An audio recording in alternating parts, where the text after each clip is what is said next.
Hello everyone, welcome to Prakshi classes and today we will be continuing our index number important questions. ठीक है, अभी तक हम लोग पार्ट नंबर 1 कर चुके हैं, ये हमारा पार्ट नंबर 2 होगा. इस पे हम सेकंड इम्पॉर्टेंट क्वेश्चन देखेंगे जो इंडेक्स नंबर से रिलेटेड है. ये मैंने मॉडल टेस्ट पेपर्स में से क्वेश्चन उठाए गए हैं जो प्रैक्टिकल क्वेश्चंस इंपॉर्टेंट है. बाकी आपके बुक में एग्जांपल्स तो सॉल्व हैं ही, तो हम बीच बीच में से बुक के चैप्टर में से कुछ भी क्वेश्चंस पिकअप करेंगे और रिवाइज करते रहेंगे. ठीक है, जिससे आपका इंडेक्स नंबर का चैप्टर रिवाइज हो जाएगा. ठीक है, ये जो कोर्स है ये BBA as well as BCom programme as well as BCom honours के स्टूडेंट्स के लिए बेनिफिशियल है. सो आई होप कि आप वीडियोस को पार्ट वाइज ही देखें एंड प्लीज़ पूरी वीडियो देखा करें एंड कमेंट सेक्शन में भी ज़रूर बताया करें कि वीडियो कैसी लगी है. And subscribe to my channel Prakshi classes so that आप कोई भी वीडियो को मिस ना करें. ठीक है, सो चलिए स्टार्ट करते हैं अपने सेकेंड क्वेश्चन के साथ. ओके, सेकेंड क्वेश्चन क्या है? Geometric mean of Laspeyres and पैशे इज 229.5648. हमें दिया हुआ है लास्प्रे और पैशे का ज्योमेट्रिक मीन दिया हुआ है. ठीक है, while the sum of Laspeyres and Paasche's index number is 480. जबकि हमें सम बोला है कि लास्प्रे और पैशे का सम कितना है 480. हमें बोला है कैलकुलेट करना है लास्प्रे और पैशे के इंडेक्सेस को या इंडेक्स को. ठीक है, अब बेटा इसमें ये देखो कि हमें कोई भी एक पर्टिकुलर इंडेक्स नंबर नहीं दिया हुआ. एक में हमें उन दोनों का सम दिया हुआ है लास्प्रे और पैशे का, और एक में हमें उनका ज्योमेट्रिक मीन दिया हुआ है. इन दोनों इक्वेशंस को यूज़ करके हम अपने क्वेश्चन को कंप्लीट करेंगे. ठीक है, अब आ जाओ सॉल्यूशन पे.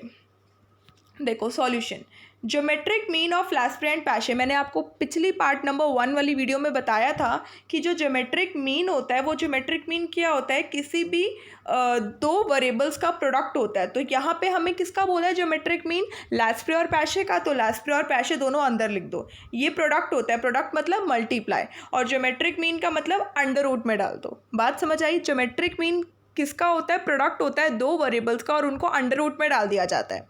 यहाँ पे ज्योमेट्रिक मीन है लास्प्रे और पैशे का, तो लास्प्रे और पैशे को अंदर रख दिया जाएगा अंडर रूट के, और उन दोनों का प्रोडक्ट होता है तो इसलिए मल्टीप्लाई कर देते हैं. यहाँ तक क्लियर? ओके, तो अब हमें बोला है ज्योमेट्रिक मीन लास्प्रे और पैशे का 229.5648. इसको इक्वेशन में कैसे लिखेंगे हम? Under root of L into P is equal to 229.5648. This is our equation number 1. Clear? फिर हमें बोला है कि सम है लास्प्रे और पैशे का 480. तो सम ऑफ लास्प्रे एंड पैशे, तो बेटा लास्प्रे का L प्लस पैशे का P. ठीक है, सम है तो ऐड कर दिया. L प्लस P कितना है? 480. This is our equation number 2. Equation number 1 and equation number 2 समझ आ गई. इक्वेशन नंबर 1 मैंने ज्योमेट्रिक मीन से ली है और इक्वेशन नंबर 2 मैंने सम के थ्रू से ली है. सिर्फ मैंने लिखने का भी तरीका करा है. अब इन दोनों इक्वेशंस को हमें सॉल्व करना पड़ेगा. अब आगे देखें. देखो अभी तक जो हमारे पास था पहली इक्वेशन जो थी वो थी under root of L into P is equal to 229.5648. यही थी, राइट? अब मैंने क्या किया? स्क्वेयरिंग बोथ साइड्स कर दिया. अगर स्क्वेयरिंग बोथ साइड है तो L इंटू पी का अंडर रूट का whole square is equal to 229.5648 का होल स्क्वायर. तो बेटा अंडर रूट से स्क्वायर कट जाएगा तो सिर्फ क्या बचेगा? L इंटू पी, और 229.5648 का होल स्क्वायर कितना होता है? 52700. एक्चुअल में ये आ रहा था 52699.99. तो I just got made it approximately 52700, right? अब इन्होंने क्या किया? यहाँ पे इन्होंने लास्प्रे की वैल्यू निकाली. लास्प्रे की वैल्यू के साथ पैशे की वैल्यू मल्टीप्लाई हो रही है, तो यहाँ पे अगर P मल्टीप्लाई हो रहा है उधर जाके क्या हो जाएगा? P डिवाइड में हो जाएगा. तो मेरे पास L की वैल्यू क्या आ गई? L is equal to 52,700 divided by P. ये मुझे कहाँ से मिली है? ये हमने इक्वेशन 1 से ढूंढी है. इक्वेशन 1 से मैंने L की वैल्यू ढूंढी है और मैं इसको कहाँ पुट कर दूंगी? इक्वेशन नंबर 2 में. हमारी इक्वेशन नंबर 2 है क्या बेटा? हमारी equation number L plus P is equal to 480. ये हमारी इक्वेशन नंबर 2 है, राइट? तो इसमें हमें क्या पुट करना है? L की वैल्यू. तो ये इस L की जगह मैं क्या पुट करूँगी? 52,700 अपॉन P. देखो मैंने पुट करा 52,700 अपॉन P प्लस P का प्लस P ही रहने दिया इज इक्वल टू 480 का 480 रहने दिया. अब क्या करना है? अब मुझे एलसीएम लेना है. तो एलसीएम लेने के लिए मैंने नीचे अपॉन 1 में डाल दिया. P और 1 का एलसीएम कितना होगा? P अब p को अगर p से डिवाइड किया इट इज़ 1 और फिर 1 को इससे मल्टीप्लाई किया तो 52,700। p को 1 से डिवाइड किया तो p को p से मल्टीप्लाई किया तो p स्क्वायर और बीच में प्लस है तो प्लस इज इक्वल टू 480। यहाँ तक क्लियर हुआ? कुछ नहीं किया, इक्वेशन को सॉल्व किया एलसीएम लेके। अब ये जो p है आपके पास, ये वाला p उधर जाके मल्टीप्लाई हो जाएगा, तो फाइनल इक्वेशन क्या बनेगी मेरे पास? 52700 plus P square is equal to 480 into P. ये मेरी फाइनल इक्वेशन है। अब अगर आप इस इक्वेशन को देखोगे तो बेटा ये क्वाड्रेटिक इक्वेशन है। क्वाड्रेटिक इक्वेशन में आप कैसे सोचोगे कि ये क्वाड्रेटिक इक्वेशन है या नहीं है? हमेशा याद रखना जो भी वेरिएबल है, अब इसमें जो वेरिएबल है, वेरिएबल मतलब जिसकी वैल्यू आप ढूंढने चाह रहे हैं, तो बेटा इसमें आप किसकी वैल्यू ढूंढ रहे हैं? p की वैल्यू ढूंढ रहे हैं।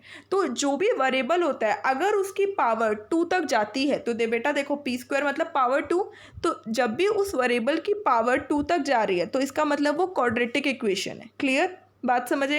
अगर इसमें p की पावर 1 होती, 2 होता ही ना, तो फिर वो लीनियर इक्वेशन है। क्लियर हो रहा है? Okay, so this is our quadratic equation. अब इस क्वाड्रेटिक इक्वेशन को हमें सॉल्व करना है to get the value of p। अब देखो क्वाड्रेटिक इक्वेशन को कैसे सॉल्व करते हैं। अभी जो इक्वेशन थी वो थी 52700, ठीक है, plus P square is equal to 480। अभी ये इक्वेशन थी बेटा। अब मुझे इक्वेशन को फॉर्मुलेट करना पड़ता है, इक्वेशन को एक सीरियल वाइज लिखना होता है। तो जो वेरिएबल की पावर 2 है तो पी स्क्वायर पहले आ जाता है, ठीक है, उसके बाद समथिंग p में आती है वैल्यू, तो 480 इंटू पी, सॉरी। अब ये जो 480p है ये इज इक्वल टू के इधर प्लस में है, अगर इक्वल्स टू के उधर आएगा तो क्या हो जाएगा बेटा? माइनस में। फिर मुझे माइनस 480p लिखना पड़ा और फिर ये प्लस 52700। क्वाड्रेटिक इक्वेशन को सीरियल वाइज लिखने का फॉर्मूला क्या है कि पहले पावर 2 आती है p, जो भी वेरिएबल होता है, उसके बाद वेरिएबल होगा उसकी पावर 1 होगी और उसके बाद वेरिएबल होगा ही नहीं, सिर्फ कांस्टेंट होगा।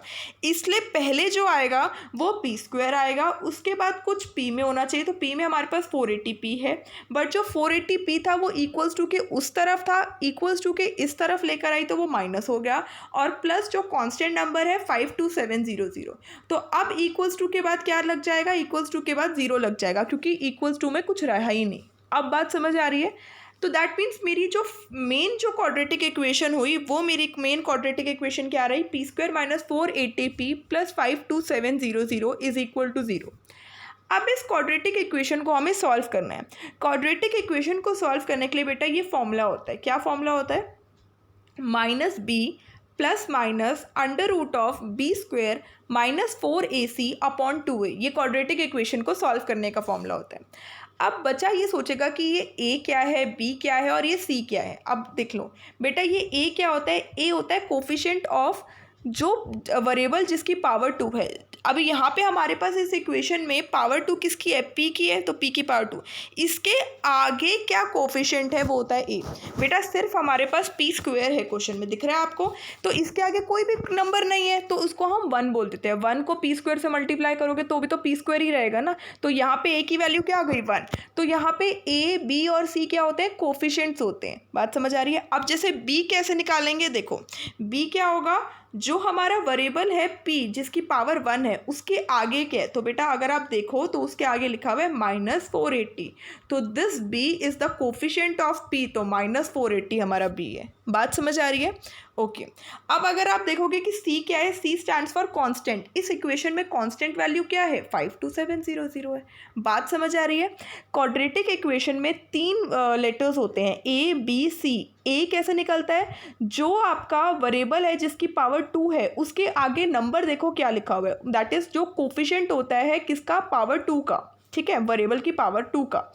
b क्या होता है? Coefficient of the middle term, या आप ऐसे बोल सकते हो कोफिशिएंट ऑफ मिडल टर्म, मतलब अगर आपने अपनी इक्वेशन को इस फॉर्म में लिख दिया तो this is my first term, this is my middle term and this is my third term. अगर मैं बोलूँगी व्हाट इज a, तो a कोफिशिएंट है फर्स्ट टर्म का, दैट इज a कोफिशिएंट है जो वेरिएबल है उसकी पावर 2 है, तो उसके आगे कौन सा नंबर है? वो मेरा a है।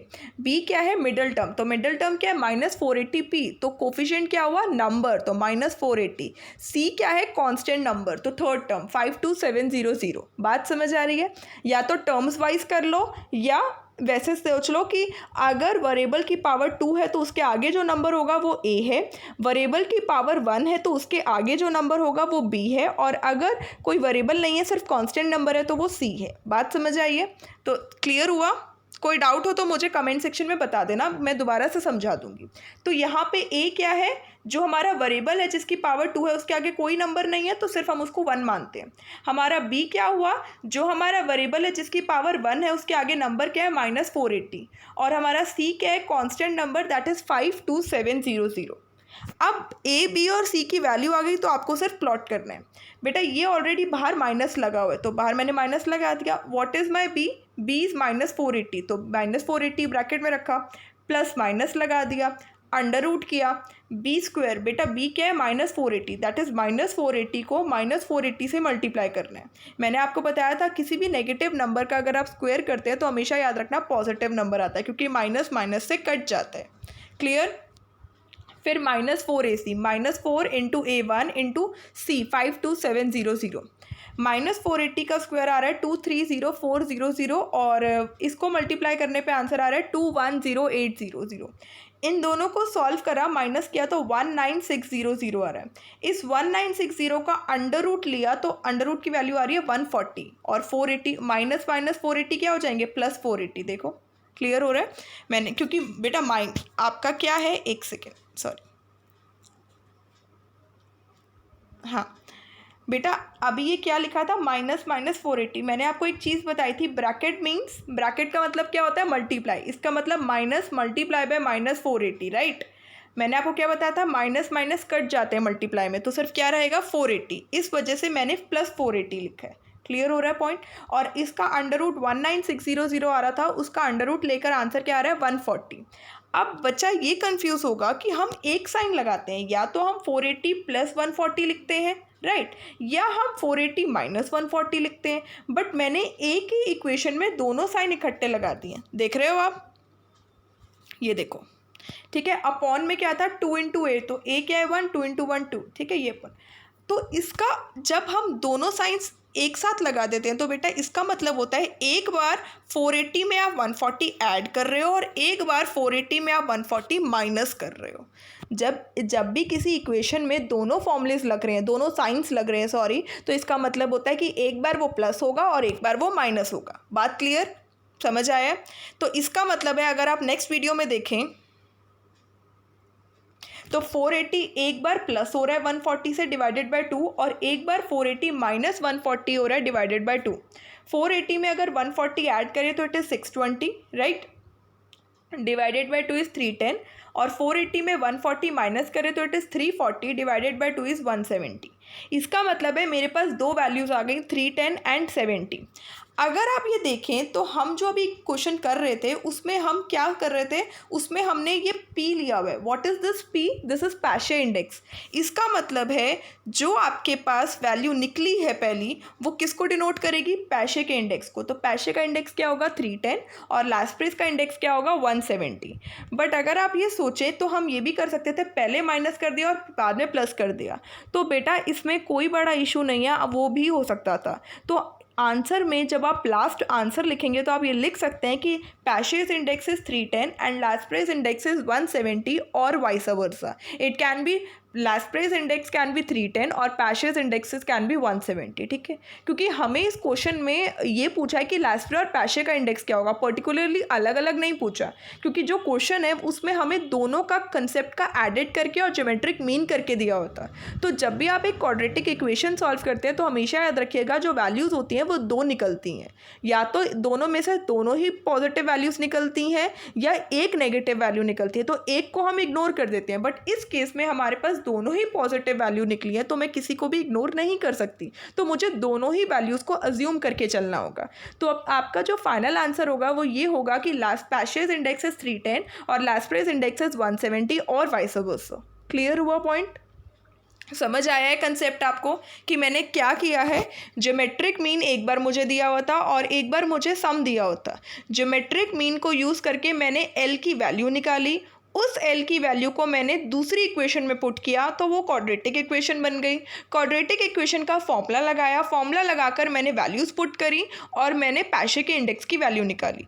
मुझे यहाँ पे दोनों इंडेक्स वैल्यूज़ निकल रही हैं, इस वजह से मेरे को क्या करना पड़ रहा है, जब मुझे पैशे की, क्योंकि देखो अगर मैं आपको एक बात बताऊँ, एक सेकेंड, अगर आप ये कह रहे हैं कि पैशे, अगर आपने 310, अगर आपने पैशे को 310 माना, राइट, अगर हमने पैशे को 310 माना तो अगर मेरे पास इक्वेशन क्या थी कि मुझे दिया था कि जो सम है लास्प्रे और पैशे का वो 480 है, राइट, यही दिया था। अगर मैं इसमें पैशे की वैल्यू 310 पुट करूं तो लास्प्रे की वैल्यू क्या आएगी, 480 में से 310 माइनस करो तो लास्प्रे की वैल्यू 170 आएगी। तो यही चीज़ है। यही चीज़ अगर मैं बोलूँ कि पैशे जो है वो 170 है, क्योंकि एक बार पैशे को मुझे 310 लेना है तो मैंने ले लिया, अब एक बार मुझे पैशे को 170 लेना पड़ेगा क्योंकि दो वैल्यूज़ निकली है ना। तो अब लास्प्रे प्लस पैशे मुझे पता है कितना है, इक्वेशन वाइज मुझे दिया हुआ है 480 है, राइट। तो लास्प्रे कैसे निकलेगा, 480 में से अगर मैं 170 को माइनस करूँ तो अब इस टाइम लास्प्रे क्या है, 310 है। दैट्स वाई मैंने ये चीज़ बोली थी कि पैशे 310 एंड लास्प्रे 170 और वाइस वर्सा। अगर आप लास्प्रे को 310 ले रहे हो तो सॉरी, जब आप पैशे को 310 ले रहे हो तो लास्प्रे आपका 170 आ रहा है, और अगर आप पैशे को 170 ले रहे हो तो लास्प्रे आपका 310 आ रहा है। तो याद रखना अपना फाइनल आंसर आपको ऐसे ही छोड़ना है कि वाइस वर्सा, क्योंकि जब भी हम एक क्वाड्रेटिक इक्वेशन सॉल्व करते हैं तो हमेशा याद रखिएगा दो वैल्यूज़ आती हैं। यहाँ पे दोनों वैल्यूज़ पॉजिटिव आ रही हैं, इसलिए मैं इग्नोर नहीं कर सकती। बात क्लियर हुई?